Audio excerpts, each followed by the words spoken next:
nulle part ailleurs. C'est Charlie Nongi, vie de loin. Nazo confrébino, Maxi Bio Café. Balobi na Maxi Bio Café.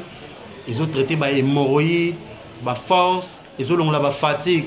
Donc ils ont traité tous les maladies. Écoutez qui nous ont Maxi Bio Café. Nga vie de loin na Melakango et Bongoyo. Ayuna. Maxi Bio Café. Yango.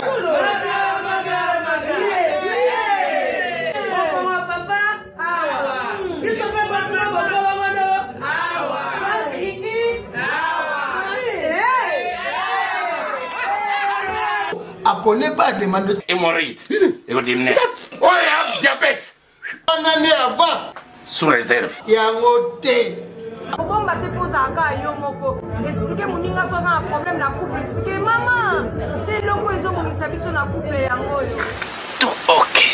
Bio Café et au salaction de lengue. Tomela ka na bino yango. Force Mbetu. Danger. Maxi Bio, café original, bande ko tomela yango pour la santé na biso. Ezali. Alobi Eric Faka donc na katsaki sasa. Soza na bezo mela pena café kitoko yo Maxi Bio Café kokeno musikate. Numéro ya ngwana na se. Benga kaka Eric Faka yo moko comprendre. Po biso basaka de kutanga mona omelango. Tandis que mon ministre Mobo et Affaires étrangères, on est président Mobo à Ghana, donc rien à voir Maxi Bio Café tout son mélango. Donc numéro 1 on c'est pas te belé bazoluka, ba te belé bon ba problème ya ba.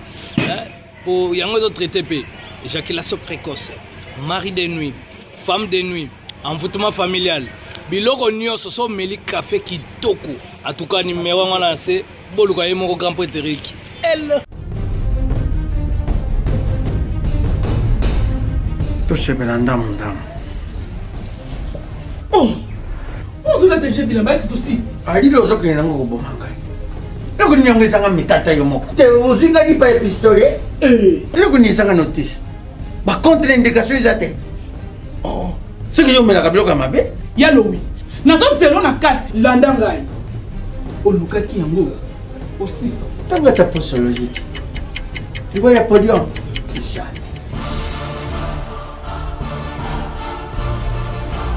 Avec ici, non, pas quand on m'a attaqué dans ce qu'on a kabila, mais il y a quand on m'a attaqué. Et il y a mon corps vraiment. Hein? Ah, solution de Jésus Amat. Solution yango. Maxi Bio Café, ndeni ni ressources. Maxi Bio Café, ezo sala makambo ebele na nzoto ya moto. Fungola nga mémoire. Dans notre traité, faiblesse sexuelle, hémorroïde. OK. Solution la soir.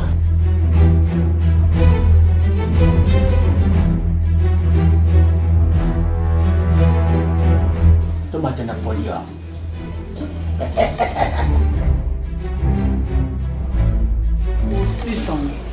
Bongo kokate. Non talo kutu.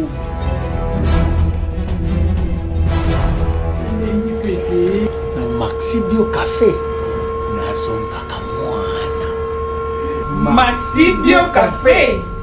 Et bongisi balananga. Rien à dire. Podium Napoléon. Pakaluya zo mwana. Maxi Bio Café à base de plantes. Essentiel ça, maladie belé les autos. Tension hémorroïde, faiblesse sexuelle. Ouais, ça c'est mignon à Bran Ponta de Lance. Donc bana ki bokolo ngono banzoto fo ezala bien, nzoto fo ezala bien. Donc na moment où photo mélane Maxi Bio Café, se traiter ba faiblesse, ba hémorroïde, ba acrobatie, ezala e boyebi ga nezala. Donc ba yango e osala nzoto bokolo ngono ya nzoto. Ça dit Maxi Bio Café. Donc otolo bagiti tolobi.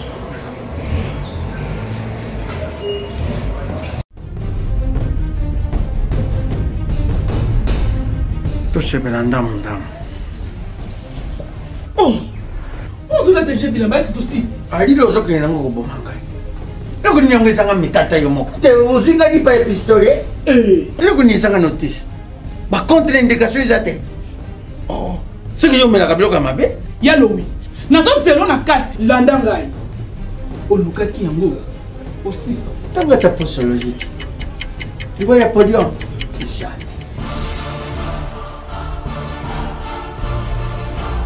Allez, ici? Non, non, pas quand on a attaqué na sukura kabila, mais il y a quand on a attaqué.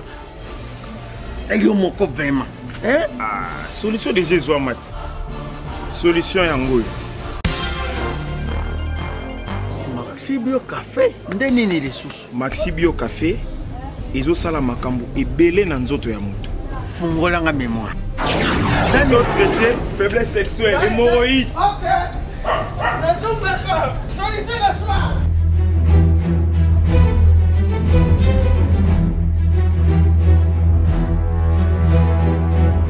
Tomate Napoléon.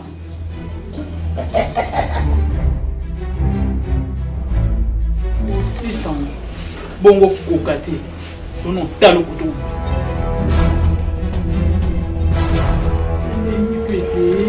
Maxi Bio Café nazombaka mwana Maxi Bio Café ebongisi libala na ngai bien à dire podium na podium pakalo yazo mwana Maxi Bio Café à base de plantes. Essentiel, ça, maladie, belé, nzoto, tension, hémorroïde, faiblesse sexuelle. Salut mesdames, messieurs, c'est Ron, c'est Koukelou qui est l'humoriste. Et les gars, regardez-moi cette merveille, Maxi Bio Café. Mon cher, tu as de l'hémorroïde, pourquoi tu te caches dans ta chambre? Dis la vérité, hein? Tu as des faiblesses sexuelles, mais tu te caches chez toi là-bas à la maison, tu vas mourir pour rien. Avec ça, je vais assurer. Attends, j'ai un rendez-vous ce soir, non? Je vais expérimenter pour la deuxième fois, plus que pour la première fois ça a été bien, je vais encore en acheter. Moi je ne manquerai pas, allez, achetez ça. Et puis c'est moins cher. Tu veux savoir c'est combien? Viens inbox, je te dirai le prix.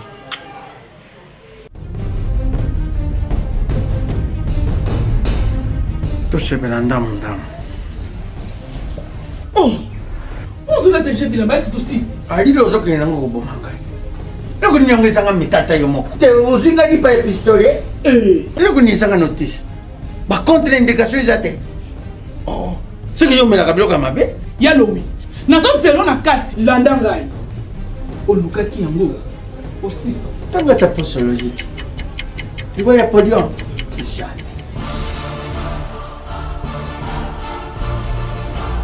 Allez, ici? Non, non, pas quand on a attaqué na sukura kabila, mais il y a quand on a attaqué. Et yo moko vraiment. Hein? Ah, solution de Jésus Amat. Solution yango.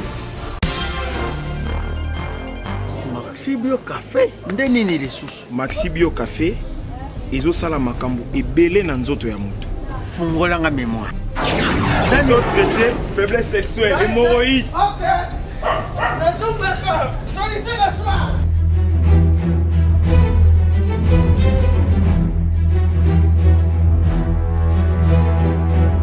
Tomate Napoléon.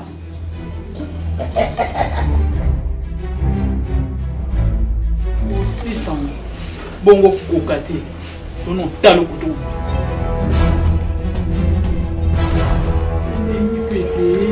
Maxi Bio Café nazombaka mwana Maxi Bio Café ebongisi libala na ngai bien à dire podium na podium pakalo yazo mwana